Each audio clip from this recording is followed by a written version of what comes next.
If you make fun of and make light of stuff that you're afraid of sometimes and just play with some of that, I think it makes life feel less heavy. So let's introduce the viewers slash listeners to another Kayla theory.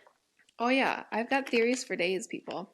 I have a theory about periods and our cramps and our symptoms in our periods.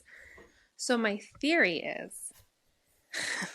and this is totally pulling out of my ass, but it kind of makes sense potentially. I feel like depending on which side the egg is coming out of the ovary, it may or may not cause a little bit more turbulence on the way down for that month. And I get that the egg is released at ovulation, which is 2 weeks before your period. I'm not personally someone who gets ovulation pain, but I know some people do. But I'd love for you to weigh in. I've been noticing every other month is satanic. I'm sorry. It was just the way you described it. I didn't mean to laugh that loud. And I didn't even laugh that loud. I just made a face. Dr. Jolene Brighton, shout out to Dr. Jolene Brighton. If anyone is considering going off the pill or just has questions about birth control, highly recommend her book. Can't remember the name. Oh, is this Beyond the the one where Pill. there's a flower on the front? No, it's Beyond the Pill by Dr. Jolene Brighton. Oh! Kayla just jangled her mic a little bit. We're still getting used to our Shout out to Lisa Hendrickson Jack. She is the author of The Fifth Vital Sign. I think she also has a podcast. I think she does, because I think she does Fertility Fridays. Watch, that's probably somebody else. No, I think that's exactly what her podcast is called. Okay, you guys are getting free shout outs. Shout out to Fertility Fridays. I just always have liked to sort of poke and prod at what people say their beliefs are, because I just don't ever think anything's black and white. And I think our ability to be good humans means that we can be empathetic and look at things from other points of view, and to have an actual opinion means that you've considered other options and that you're able to consider other options. So anytime anybody is like, oh, that's really cute, I'm like, I got it from Goodwill. Like, you look nice. I'm like, thanks, it was $2. I have, and you just made me think of this. I do the same thing sometimes, but I think it's come up from a place where I always feel like I have to downplay myself. It's like probably not, I'm not doing it like to be funny. I'm like, because like I have these really cute earrings. They're rose gold. They have lots of diamonds in them. They look really cute. Like they're really cute. And I get compliments on them all the time. And instead of just being like, oh, thank you so much, I appreciate it, I'm like, oh, thanks, they're just from Kohl's, which it's true. Like that's where I got them from. But I don't know why I do that. Like I always play it down. I just get like so awkward. I'm like, eh. I just posted something the other day that was a quote from Louis C.K. talking about like the different types of comedy and how part of it is pushing people. I don't want to misquote him, but it's like pushing people out of their comfort zones to basically like force your mind to look at a new perspective, even if it's something that's really off the wall and horrible.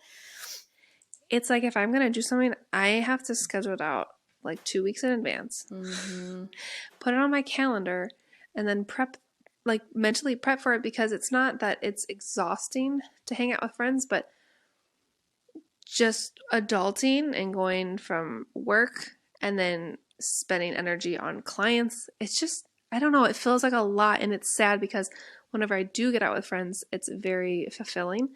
You feel like you have to be on, because being on takes energy, and that's where it gets not tiresome, but that's where it's harder for me to, exert that, because I've already spent the whole day, the whole week, whatever it is, being on at work. Yeah. I will never forget the day that someone pointed out to me how much my customer voice changes, and it was way back at Starbucks. I was in the back room, and I'm like, like, look at this dumbass shit. Like, here comes Starbucks with a new milk we have to try to shove in the refrigerator because they milked an almond or whatever is, in style this week. And then I saw a customer coming in the door as I was walking out, and immediately turned and was like, hey, good morning. How are you doing? What can I get started for you? She was like, yes. What kind of Jekyll and Hyde shit is this? I don't want to have political conversations with people.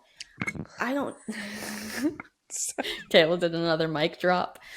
What's his name? Andrew Huberman. We're shouting out a lot of people today. We should put these in the show notes. You're welcome, everyone. Not like they'll ever listen You to are going to this. get a whole 2 followers from these promotions that are unpaid. With waking up in the morning, something bad happens. If you continue down that bad, like, oh, my coffee spilled all over me, what a shitty day this is going to be, it will continue to be shitty. Whereas if you say, wow, I'm an idiot, haha, this is stupid, but let's move on with our day, and then you go down a whole different path. I just feel like there's definitely some brain chemistry as well as just overall psychology for humor and getting through life. Yeah, I do too. If you make fun of and make light of stuff that you're afraid of sometimes and just play with some of that, I think it makes life feel less heavy. It's okay to be tired because there's exhausting things happening. I mean, you're growing a human, so biologically, never mind the mental health side of it and just life, but like you are Yeah, biologically having, your nutrients shared with a yeah. little human creature. So, because there have been some funny responses on TikTok to our airplane ashtray discussion. Are you frozen? You were listening so astutely that I thought you were frozen. Someone hypothesized that maybe planes are put into production, like mass produced, and some countries still allow smoking on them because I don't think that there would be a plane needed that large for an in country flight unless you're talking about like Russia or China, where it's only a Right. domestic foreign flight. Anyway, I can't do it quite right, but it's like, I almost just peed in my pants when you said that.